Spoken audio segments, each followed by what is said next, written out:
নমস্কার, আমি শুভদীপ পাজা, লান্টু মোড়ের একজন শিক্ষক। আমি মেনলি পদার্থবিজ্ঞান পড়াই।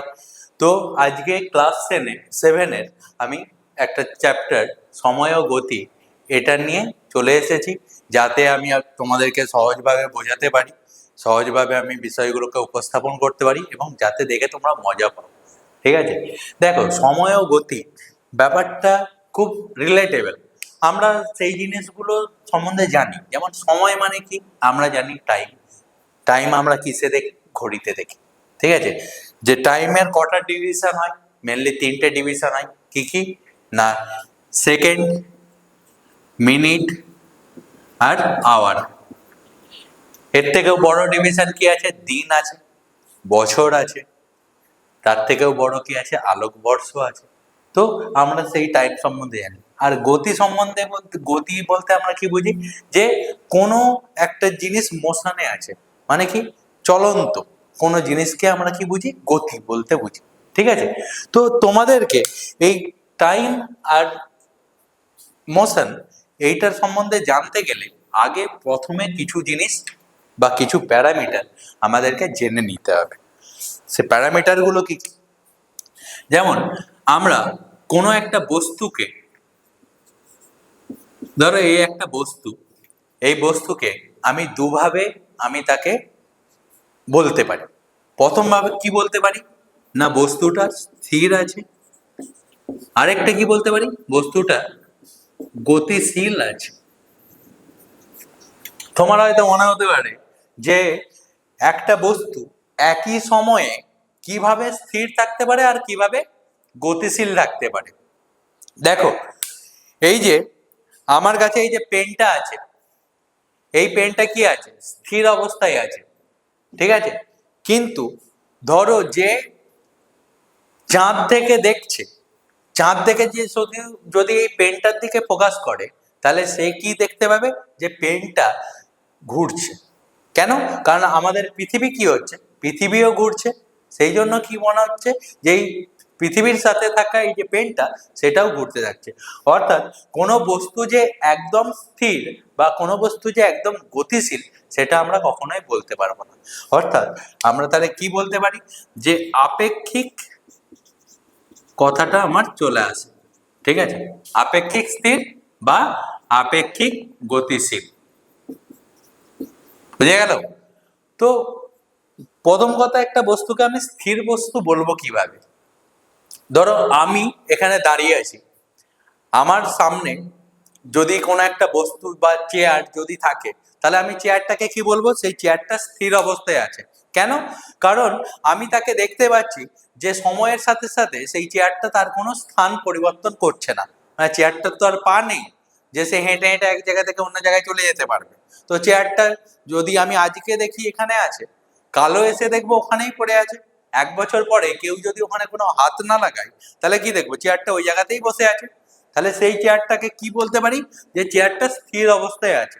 অর্থাৎ কোনো বস্তু সময়ের সাপেক্ষে যদি তার স্থান পরিবর্তন না করে, তাহলে তাকে কি বলবো? স্থির বস্তু বলবো। আর তার সেই অবস্থাটাকে কি বলবো? স্থিতি বলবো। বোঝা গেল? গতিশীল বস্তু কাকে বলবো? যদি কোনো বস্তু সময়ের সাপেক্ষে স্থান পরিবর্তন করে। অর্থাৎ তুমি হয়তো দেখছো যে একটা পাখি উড়ে চলে গেল, বা একজন কেউ সাইকেলে করে যাচ্ছে, বা একটা রেল লাইন চলে যাচ্ছে, বা রেলগাড়ি চলে যাচ্ছে, সরি।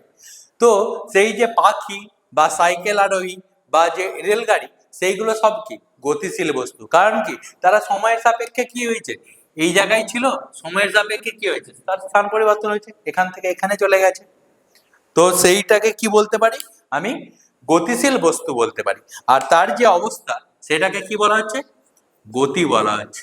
এবারে আমরা যে এই যে স্থিতি বা গতি জিনিসটা বলছি, এই দুটো কি কারোর সাপেক্ষে বলছি। তো যার সাপেক্ষে বলছি তাকে কি বলা হচ্ছে? নির্দেশক বলা হচ্ছে। ঠিক আছে?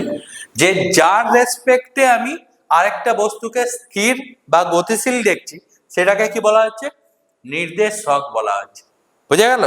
তো স্থিতি, গতি আর নির্দেশক সম্বন্ধে তোমাদের নিশ্চয়ই ধারণাটা ক্লিয়ার হয়েছে। তো এরপরে যে জিনিসটা তোমাদের আছে সেটা হচ্ছে যে একটা বস্তুর সরণ বা দূরত্ব বলতে কি বোঝায়। ধরো একটা গাড়ি,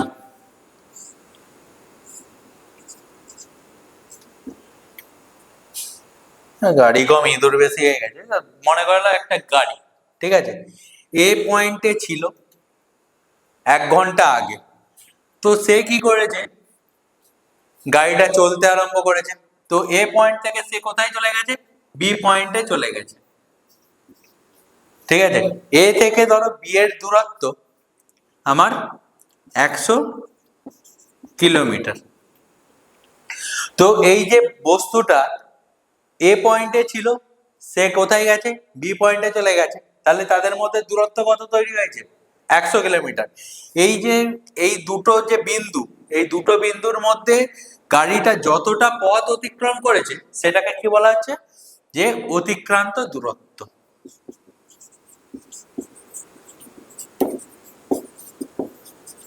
ঠিক আছে, সেটাকে কি বলা হচ্ছে, অতিক্রান্ত দূরত্ব বলা হচ্ছে, ঠিক আছে।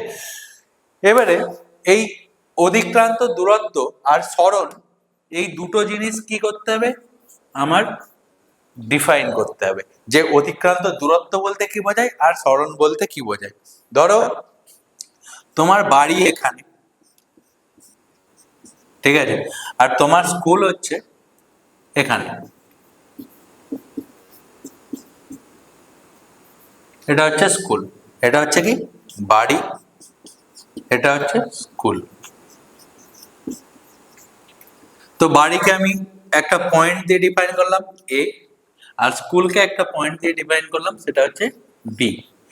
এবারে তুমি প্রথম দিন বাড়ি থেকে স্কুলে যাচ্ছ, ঠিক আছে, তোমার নিশ্চয়ই বাড়ি থেকে স্কুলে যাওয়ার পথটা সোজা নয়। তুমি কি করলে, প্রথমে সোজা গেলে, তারপরে হয়তো বাঁ দিকে বাঁকলে, তারপরে আবার সোজা, তারপরে আবার হয়তো ডান দিকে বাঁকলে, দিয়ে আবার সোজা গিয়ে বাঁ দিকে বাঁকলে, দিয়ে সোজা গিয়ে স্কুলে পৌঁছালে। তার মানে কি, তুমি একটা আঁকা বাঁকা পথে তুমি বাড়ি থেকে স্কুলে পৌঁছালে। এই যে তুমি এ থেকে বি তে পৌঁছাতে যতটা পথ অতিক্রম করলে, সেই পথটাকে কি বলা হচ্ছে, অতিক্রান্ত দূরত্ব বলা হচ্ছে, ঠিক আছে। এটাকে কি বলা হচ্ছে, অতিক্রান্ত দূরত্ব। অর্থাৎ তুমি যতটা পথ অতিক্রম করেছো সেটাকে কি বলা হচ্ছে, অতিক্রান্ত দূরত্ব। এবারে সরণ বলতে কি বোঝায়, যে এই যে তোমার এ বিন্দু আর এই যে বি বিন্দু, এই দুটোর মাঝখানে যে সরল রৈখিক যে দূরত্ব, এই যে সোজা যে পথ, এই সোজা পথটাকে কি বলা হচ্ছে, সরণ বলা হচ্ছে।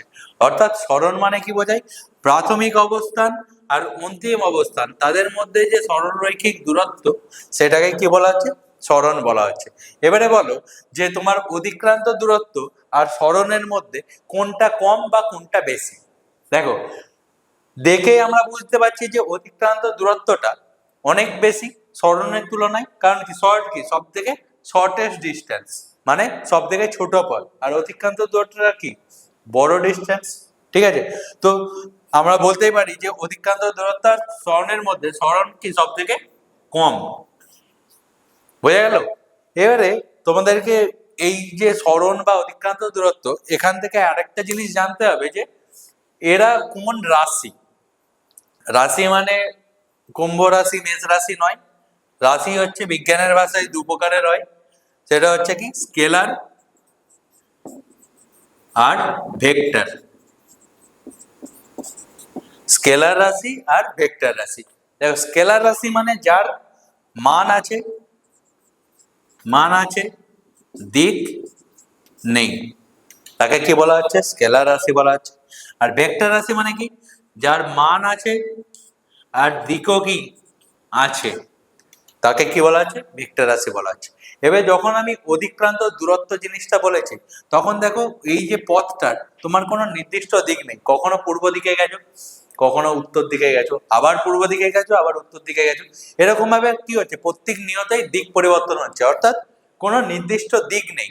তাহলে অতিক্রান্ত দূরত্বর কি আছে, শুধুমাত্র মানটাই আছে, কোনো দিক নেই। তাহলে এটাকে কি রাশি বলবো, আমি স্কেলার রাশি বলবো।